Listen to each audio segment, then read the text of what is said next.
Bungo Rabiah, seorang perempuan keturunan Minangkabau yang menikahi seorang laki-laki yang beristri 5, yakni Tan Amo. Bungo Rabiah menikahi Tan Amo karena Tan Amo dikenal bisa memberi keturunan seorang anak perempuan yang dapat mewarisi nama keluarganya. Memerlukan waktu yang cukup lama bagi Bungo Rabiah untuk mendapatkan seorang anak perempuan. Setelah beberapa waktu mencoba, akhirnya Bungo Rabiah mengandung seorang anak perempuan. Bukan tanpa sebab, Bungo Rabiah ingin memiliki anak perempuan karena ia ingin melanjutkan garis keturunan kerajaan Minangkabau yang dimana hanya anak perempuanlah yang mampu mewariskan nama keluarga tersebut. Kelahiran anak tersebut merupakan suatu kebahagiaan tersendiri bagi Bungo Rabiah. Namun, tanpa Bungo Rabiah ketahui, Magek Tangkangkang yang merupakan kakaknya pergi meninggalkan kerajaan Minang dan tak kembali. Pada suatu malam, Langokabau langsung naik ke atas rumah gadang Rangkayo tanpa salam dan permisi. Ia langsung menghampiri Tuanku Tan Amo yang sedang tersandar di salah satu tonggak ruang tengah rumah gadang. Jintan hitam yang sedang menyuapi nasi ke Tuanku Tan Amo hanya terpana dengan kedatangan pengawal kepercayaan tuannya itu. Langokabau langsung mengapit badan Tuanku Tan Amo dan mengapahnya berdiri. Tentu, Jintan hitam langsung mencegahnya. Ada apa ini? Apakah kau tidak lihat tuanku sedang makan? Langokabau memandang Jintan hitam sekilas, kemudian ia kembali berusaha memapah Tuanku Tan Amo. Mau kau bawa kemana tuanku? Langokabau tetap tidak menggubris tanya Jintan hitam. Ia malah membelokkan langkahnya menyeret kembali Tuanku Tan Amo untuk keluar dari rumah gadang. Jintan hitam mulai panik. Rangkayo, Rangkayo! Ada apa teriak-teriak? Kabau! Hendak kau bawa kemana tuanku? Langokabau menghentikan langkahnya. Ia kemudian berputar menghadap ke arah Bungo Rabiah. Wajahnya tampak pasi. Bungo Rabiah mengerutkan kening. Pendekar bagak serupa Langokabau bisa juga pucat pasi seperti itu. Bantai. Apa? Bantai? Ya, pembantaian. Mulut Bungo Rabiah terbuka menganga tidak mengerti dengan apa yang terjadi. Pembantaian, darah di mana-mana, berserak, bergelimpangan. Akan tetapi, Bungo Rabiah masih juga belum mengerti dengan apa yang telah terjadi. Coba, kau ceritakan dari awal. Runut, kau ceritakan dengan runut. Eko serta juga ayah tuanku Tantuo, ayahnya tuanku. Mereka berdua, ayah beranak, yang di pertuanan Yangsyah dan tuanku Tantuo menyambut rombongan tuanku Lintau. Lalu, Tuanku Lintau meminta semua tanah pusakanya yang jatuh ke tangan yang di pertuanan Yangsyah. Sewaktu ia dulu belum menjadi padri, belum menjadi putih, ketika ia kalah bermain berambuang dulu, dikembalikannya kepadanya. lalu apakah yang di pertuan Naniang Syah mau menyerahkan? Itu masalahnya Rangkayo. Yang di pertuanan Yangsyah mau saja menyerahkan semua tanah pusaka Tuanku Lintau yang ada di tangannya. Itu tidak jadi masalah bagi yang di pertuanan Yangsyah. Bukannya Tuanku Lintau sudah masih sanak saudaranya juga, masih sepupunya juga. Tapi apa? Tuanku Lintau juga menuntut segala tradisi dan adat istiadat yang telah mendarah daging bagi kita selama ratusan tahun ini dihapuskan. Begitu juga dengan permainan berambuang. Begitu juga dengan pewarisan harta pusaka dan garis keturunan. Tidak lagi kepada perempuan. Mana bisa? Apa wewenangnya? Atas nama agama, katanya. Atas nama agama atau kekuasaan? Entah, Rangkayo. Saya tidak tahu banyak soal itu. Saya hanya memahami kaji silat yang ada dalam tubuh saya selama ini, Rangkayo. Lalu, apa tanggapan yang di pertuan, Bau? Rangkayo sendiri tahu bagaimana yang di pertuan orangnya. Bisa diajak bicara dan berunding untuk mencari jalan yang terbaik, tapi juga tegas dan bersetia pada nilai-nilai yang ada di dalam dirinya. Maka itu, yang di pertuan mau mengembalikan tanah pusaka Tuanku Lintau yang ada di tangannya. Namun, untuk tradisi dan nilai-nilai lama, ia tidak bisa memutuskan sendiri. Perlu membicarakannya dengan banyak orang. Seperti itulah kira-kira jawabannya pertuan Rangkayo. Lalu, kenapa kau datang dengan pucat pasi ke sini dan langsung ingin membawa tuanku turun dari ramah ini, Bau? Tuanku Lintau dan pengikutnya tidak terima. Perundingan tidak menemukan kata putus, malah tubuh yang putus. Tuanku Lintau dan pengikutnya langsung mengeluarkan pedang dan sarungnya. Pedang mereka melayang-layang di dalam rumah gadang itu, menyambar apa saja, mencabik apa saja, mengutus apa saja. Jadi pertuanan Yangsyah dan keluarga kerajaan tidak siap dengan keadaan itu. Keadaan kacau dan panik. Setelah itu, hanya pakai orang-orang meregang nyawa yang terdengar. Mayat-mayat berkelimpangan, darah-darah mengenang, tangan putus, usus terburai. Semua mati. Rumah gadang kota tengah itu telah jadi padang pembantaian. Ayah tuanku Tan Amo. Mati! Di mata pedang ini sudah tertulis nama kalian masing-masing. Semuanya kaget. Bungo Rabiah, Jintan Hitam, Langau Kabau, dan Tuanku Tan Amo semuanya menoleh ke asal suara. Sosok yang dibayangkan Bungo Rabiah tadi, sosok yang membuat bulu kuduknya berkidik, kini benar-benar nyata di hadapan mereka. Magek Tangkangkang berdiri serupa apa yang dibayangkan Bungo Rabiah, berdiri dingin dengan mata merah saga. Bungo Rabiah diam, berdiri membeku dengan mata menatap tajam. Tatapan dengan pupil yang mengecil, kelopak berkedut, dan kornea berbinar. Tatapan yang menyiratkan antara kengerian sekaligus kerinduan. Sedangkan Jintan Hitam, ia hanya dapat berpindah-pindah menatap seisi rumah itu satu persatu. Menatap Bungo Rabiah, lalu berpindah ke Tuanku Tan Amo. Lalu ke Langau Kabau, baru terakhir menatap Magek Tangkangkang. Sepertinya ia menunggu apa yang akan terjadi. Berbeda dengan Langau Kabau, ia langsung berdiri mengambil tegak kuda-kuda bersiaga akan kemungkinan yang terjadi. Lain dengan Tuanku Tan Amo, ia tetap pada posisi duduknya dengan kaki terjulus, tidak memandang siapa-siapa, bahkan tidak seperti menganggap ada tamu yang datang. Ia hanya mengurut-urut pangkal kakinya yang berdenyut. Kasim Raja Malik, namaku sekarang. Suara berat itu menggelegar seisi rumah gadang. Langau Kabau terkapar di lantai dengan tangan yang hampir putus dan beberapa tusukan di bagian dada serta perut. Darah masih membuncah-buncah keluar dari mulutnya. Bungo Rabiah tidak tahu pasti apakah Langau Kabau masih hidup atau sudah meregang nyawa. Yang pasti tentu, jikapun masih hidup, nyawanya tidak akan tertolong lagi. Sedangkan Tuanku Tan Amo masih tersandar di dinding. Namun, berbeda dengan keadaan sebelumnya, ia tersandar dengan dada yang telah tembus hingga ke punggung. Hanya dengan sekali tusukan dan tekanan, ujung pedang Magek Tangkangkang begitu mudah menembus jantung Tuanku Tan Amo hingga ujung pedang itu berhenti di dinding papan rumah gadang.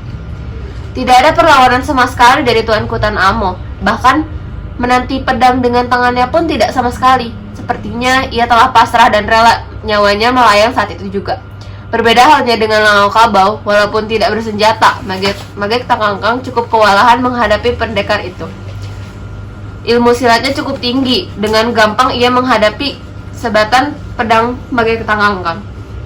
Hanya saja, mungkin tenaga pendekar itu sudah mulai habis, bertambah lama gerakannya bertambah lamban dan ia bertambah susah mengelak dari sebatan pedang Magek Tangkangkang. Hingga sebuah sebatan tepat mengenai pangkal lengannya, yang membuat pangkal lengan itu hampir putus. Akibatnya, jadi makanan empuklah tubuh Langau Kabau untuk mata pedang itu. Magek Tangkangkang menghujam sejadi-jadinya mata pedang itu ke tubuh Langau Kabau. Kini, tinggal satu-satunya di hadapan Magek Tangkangkang saudara perempuan tercinta. Sedangkan Jintan Hitam, ia mengambil kesempatan untuk melarikan diri saat Magek Tangkangkang menghadapi Langau Kabau. Tuanku Tan Amo mempunyai banyak istri. Kabarnya, di setiap kampung yang disinggahinya, ia akan mengambil seorang istri dari perempuan paling cantik dan anak petinggi kampung itu. Walaupun perempuan itu sudah bersuami sekalipun, ia tidak akan segan-segan untuk merebutnya. Anaknya pun berserak-serak di mana-mana, tanpa ia pedulikan. Bungo Rabiah yang masih di bawah ancaman pedang Kasim Raja Malik berusaha memutar kepalanya, menoleh ke arah kerangkeng gedang yang terduduk lemas. Setelah itu, ia kembali memutar kepalanya, tapi tidak untuk menunduk serupa semula. Diangkat kepalanya perlahan, memandang Kasim Raja Malik. Pandangan Bungo Rabiah kali ini bukanlah pandangan menantang, lebih kepada pandangan memohon belas kasihan akan keadaan kerangkang gadang. Kasihanlah. Kasim Raja Malik kembali melihat ke arah kerangkang gadang. Namun, kali ini tidak hanya dengan sudut matanya, ia memutarkan kepalanya, tampak baginya kerangkang gadang. Menggoyang-goyangkan badannya, dari mulutnya masih keluar suara parau yang mendesis. Kasim Raja Malik menurunkan pedangnya dari Bungo Rabiah. Ia lalu melangkah ke arah kerangkang gadang, didekatkannya kepala ke kerangkang gadang. Kasim Raja Malik ingin memastikan kata apa yang dikeluarkan dari mulut kerangkang gadang. Dan laki-laki yang membusuk di sudut ruangan rumah gadang itu baunya telah benar-benar berupa bangkai. Kasim Raja Malik seketika menutup hidung dan mulutnya dengan ujung kain sorbannya. Baru kemudian, Kasim Raja Malik mendekatkan telinga ke mulut kerangkang gadang, memastikan apa yang diinginkan mayat hidup itu. Ternyata kerangkang gadang masih merengek-rengek kehausan. Baunya sudah seperti bau neraka. Tidakkah kau ciumi aroma tidak sedap selama ini dari laki-laki busuk ini, Rabiah? Ia sakit, Mage. Kasihanilah. Orang seperti ini kau bilang sakit? Lihatlah keadaannya sendiri. Ia tidak sakit, Rabiah, tapi telah dilaknat. Tuhan tengah menurutkan azabnya. Bertobatlah kalian.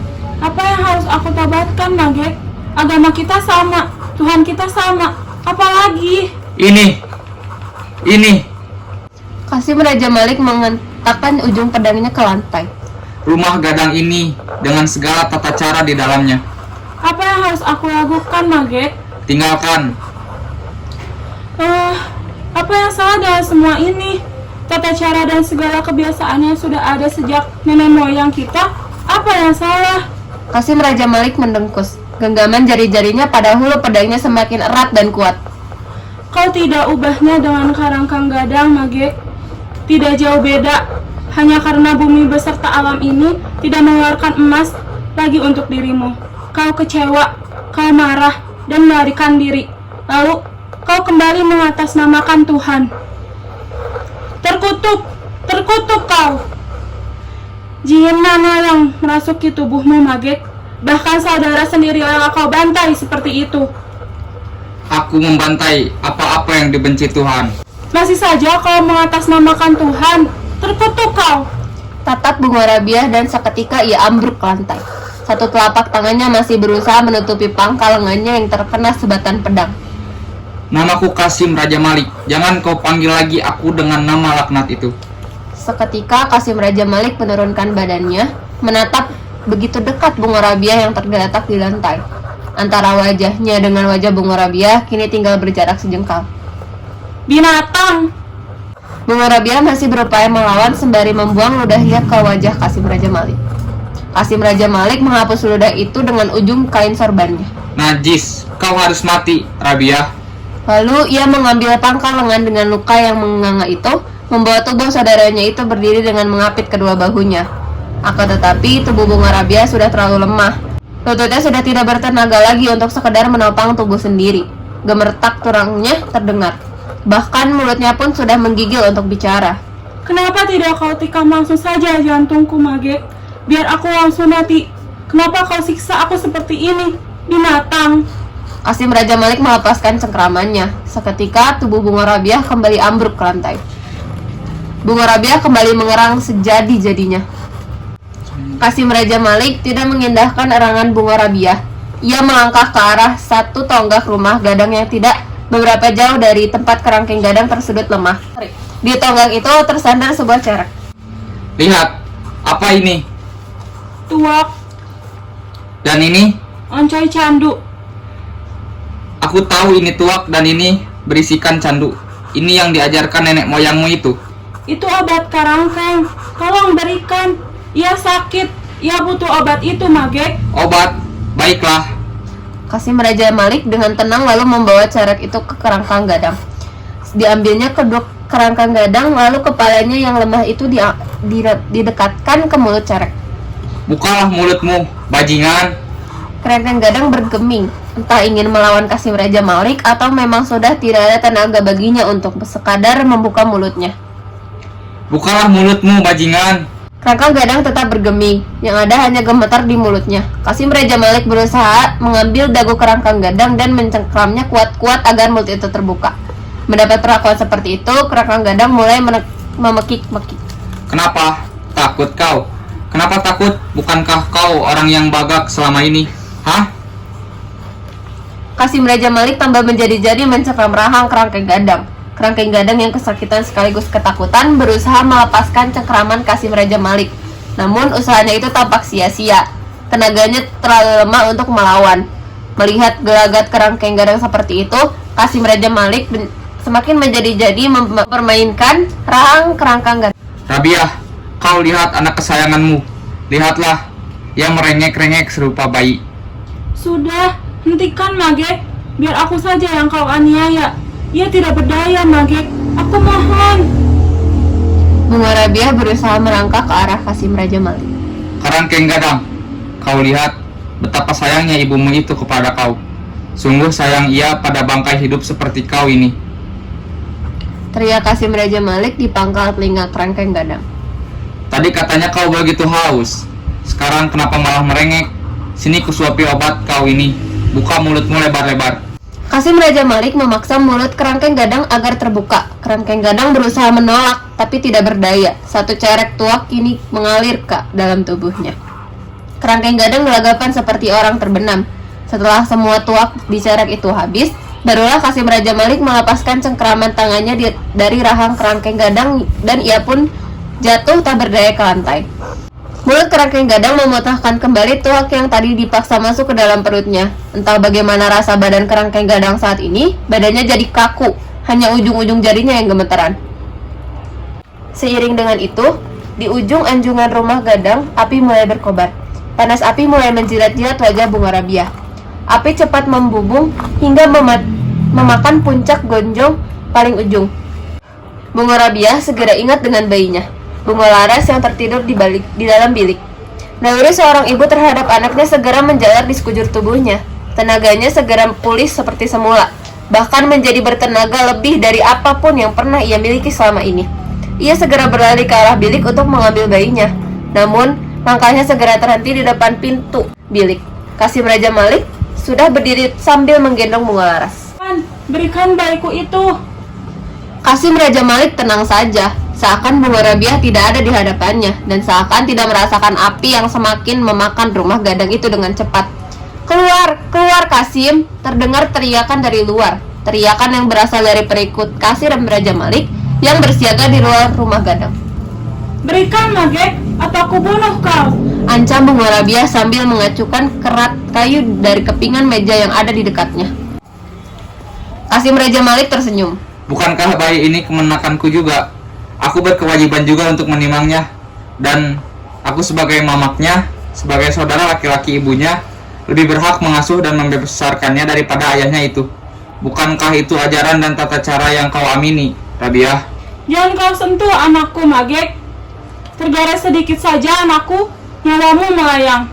Akan tetapi dengan mudahnya Kasim Raja Malik dapat menepis tangan Bunga Rabiah yang menggapai-gapai Bunga Laras dari gendongannya. Asap semakin membubung dari rumah Gadang, semakin membuat susah bernafas. Bunyi derak kayu yang rurut berjatuhan dimakan api semakin terdengar. Begitu juga dengan bunyi derak lidah-lidah api yang menjilat-jilat kayu rumah Gadang itu. Api dengan cepat hampir menelan seluruh bagian rumah Gadang. Puncak-puncak gonjong menyala dengan lidah-lidah api serupa tanduk iblis. Kasim Raja Malik melilitkan ujung serbanya ke mulut dan hidungnya, agar ia tidak semakin banyak menelan asap. Entah bagaimana caranya, dalam keadaan lengah seperti itu, Bunga Rabiah berhasil merebut bayinya dari gendongan Kasim Raja Malik.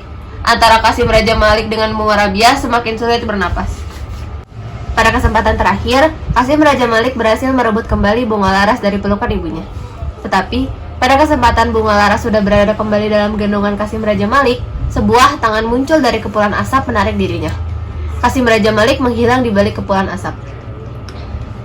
Akhirnya datang juga kutukan itu, kutukan 7 generasi pada Ranji. Perjanjian dengan nenek moyang kita yang dulu. Tanduk iblis menampakkan dirinya. Ucap Kasim Raja Malik yang sudah berdiri di kejauhan menyaksikan rumah Gadang Rangkaya itu dibungkus api. Bunga Laras, bayi Bunga Rabiah yang di dalam gendongan Kasim Raja Malik ternyata sudah tidak bernyawa lagi. Badannya sudah dingin di antara panas api yang masih terasa dari kejauhan tempat Kasim Raja Malik berdiri. Barangkali karena itu juga Kasim Raja Malik merebut kemenakannya ini kembali di pelukan ibunya. Kasim Raja Malik sejak di dalam rumah Gadang tadi sudah tahu bahwa bayi ini tidak bernyawa lagi. Itu cepat api melahap habis rumah Gadang itu. Kini api tinggal bekerja melahap sisa-sisa puing yang ada. Api berangsur menyusut. Gabak di hulu membawa gemuruh. Tidak lama hujan pun turun sejadi-jadinya, ikut membantu memadamkan api yang melahap rumah Gadang di hadapan Kasim Raja Malik itu. Kasim Raja Malik masih berdiri di bawah guyuran hujan. Badannya kuyup dan ia membiarkan hujan membasuhi wajahnya. Pada wajah itu, wajah yang semula memamerkan kengerian, kini memunculkan rona lain. Wajah Magek Rangkangkang sebelumnya menjadi Kasim Raja Malik. Wajah itu sembab dibasuhi hujan yang turun membunyikan titik-titik air yang mengalir dari matanya. Hujan hampir memadamkan seluruh api yang menyala. Tempias panas tidak lagi terasa, hanya puing-puing kayu rumah gadang itu yang masih tersisa, bara dan asapnya. Satu persatu menusuk langit. Kasim Raja Malik mulai melangkah mendekati puing rumah gadang. Tepat di batu lesung halaman di depan rumah gadang itu, Kasim Raja Malik berhenti. Diletakkan jasa kemenakan di pelukannya ke atas batu lesung yang tidak ikut dimakan api. Lalu, Kasim Raja Malik melangkah berbalik, terus melangkah menembus gemiris hujan yang masih mengguyur negeri Tenggara Gunung Merapi. Ia memutari pandangannya. Beberapa titik asap masih membumbung ke atas menusuk langit lalu menggumpal bersama kabut asap yang lainnya yang sudah menggantung di langit. Bau mayat sayup-sayup sampai masih terendus di ujung hidungnya. Lembah hijau kini bercampur hitamnya aram. Kasim Raja Malik membuang udara yang menggumpal di rongga hidungnya itu. Tidak ada penyesalan sama sekali yang menyerat di wajahnya. Namun, air muka kesedihan benar-benar tidak bisa ia sembunyikan. Walaupun sedari tadi Kasim Raja Malik berusaha mendengar-dengarkan air mukanya, terutama di depan pasangannya. Rangkayo bunga rabiah, kubawakan pewaris pelanjut keturunan rumah gadang Rangkayo. Bayi perempuan yang lahir melalui rahimku ini adalah anakmu. Rangkayo bunga rabiah, Ranji Rangkayo akan terus berlanjut hingga masa mendatang. Tidak akan punah, tidak akan habis. Kunamakan bayi ini Bunga Laras, untuk menjemput segala yang tertinggal, untuk menyambung segala yang putus, untuk menghadirkan segala yang hilang. Aku, Jintan Hitam, tetap sebagai pengasuh bayi ini, Bunga Laras Rangkayo.